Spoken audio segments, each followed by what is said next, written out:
Should you feed your horse alfalfa hay, which is technically a legume like peanuts or lentils? Well, it can be really good for youngsters, for performance horses, for some seniors, and also lactating mares because it's really high in protein. It also has a lower NSC value than like some grass hays at about 11%, which is great for horses that are metabolically challenged.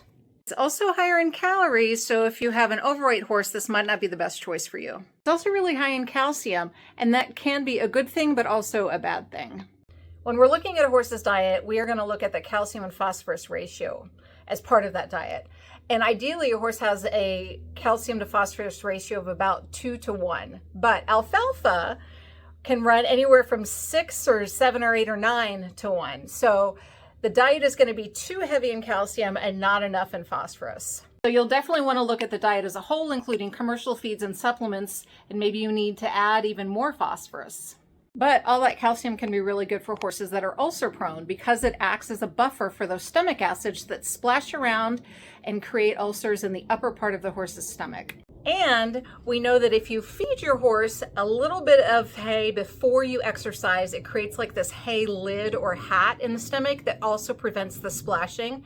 So you could use alfalfa there and get a 2-for-1. You can find alfalfa in long stem. You can find it compressed like this cube right here. You can also find it in cubes and pellets.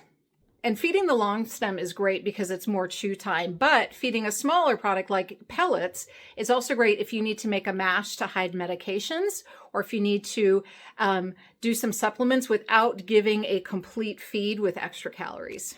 Also be on the lookout for blister beetles. These little bugs are really toxic to horses. They can create lots of ulcers in the entire digestive system and even death in some horses.